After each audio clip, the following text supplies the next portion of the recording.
Welcome to ఉదయం news. Breaking news చూస్తున్నాము. రాష్ట్రంలోని అన్నమయ్య జిల్లాలో నకిలీ మద్యంపై అన్ని ప్రధాన పత్రికల్లో, మీడియాలో గత కొన్ని రోజులుగా వార్తా కథనాలు ప్రచురితమయ్యాయి.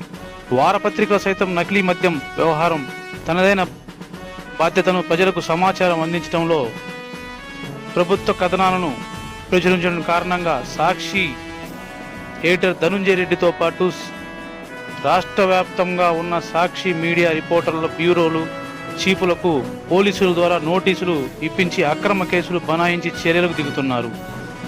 ఈ చర్యలు పల్నాడు జిల్లా గురజాల డివిజన్ ప్రెస్ రిపోర్టర్లు ప్రజా సంఘాలు వ్యతిరేకిస్తూ ఈరోజు గురజాల ఆర్టీఓ గారికి, రెవెన్యూ డివిజన్ అధికారి వారికి రిప్రజెంటేషన్ అందజేశాయి. అందజేసినటువంటి వారిలో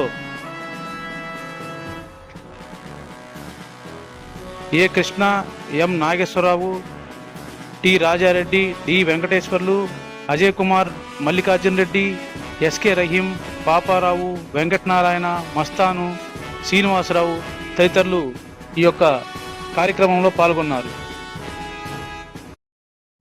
రాష్ట్రంలో అక్రమ మద్యం అన్నమయ్య జిల్లాలో వెలుగులోకి వచ్చిన సంఘటనలో రాష్ట్రంలో అన్ని పత్రికలు, ప్రింట్ మీడియా, ఎలక్ట్రానిక్ మీడియా అందరూ కలిపి రాసి చేసి వారపత్రికల్లో సైతం దీనిపై కథనాలు ప్రచురించి చేస్తుంటే ప్రజలకి జరుగుతున్న సంఘటనలను నిర్భయంగా నిజాన్ని తెలియజేయాలని ఉద్దేశంతో చేస్తుంటే కేవలం సాక్షి పత్రికలు, పత్రికా యాజమాన్యం, ఎడిటర్పై అలాగనే రిపోర్టర్లపై అక్రమ కేసులు బనాయిస్తూ వేధింపులకు గురి చేయాలనే విధానాన్ని మేమంతా తీవ్రంగా ఖండిస్తున్నాం. ప్రజాస్వామ్యంలో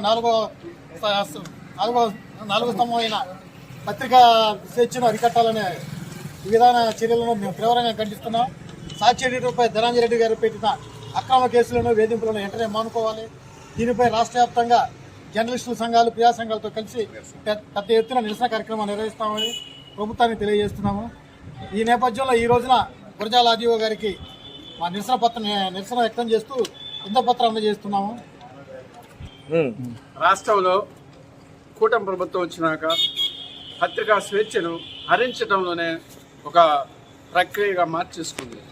రెడ్ బుక్ రాజ్యాంగం పేరుతో చివరికి పత్రిక వ్యవస్థపై దాడులు చేసి పరాకాష్ఠగా సాక్షి పేపరు అనేక అక్రమాలు బయటకు తెస్తుందనే కక్ష సాధింపులో భాగంగా ధనుంజయ రెడ్డి గారి ఇంటిపై అనేకసార్లు దాడులు చేయించడం, నెల్లూరు బీరో మీద దాడులు చేయించడం, ఇళ్లకు పంపించడం, అక్కడి నుంచి ఆఫీసులకు వెళ్ళి నోటీసులు ఇవ్వడం, వాళ్ళందరినీ ఏదో ఒక రకంగా 4 సార్లు 5 సార్లు తిరిగి వేధింపులకు గురి చేసి మన పశాల దగ్గర కూడా ఒక అక్రమ కేసు పెట్టి, అలాగే అనేక అక్రమ కేసులు ఇప్పటికే ఆయనపై 6 కేసులు అక్రమంగా పెట్టి ఏదో రకంగా ఈ సాక్షి పేపరులో వార్తలు రాకుండా చూడాలనే ధ్యేయంతోనే మా ఎడిటర్ గారిని ఇబ్బంది పెడుతున్నారు.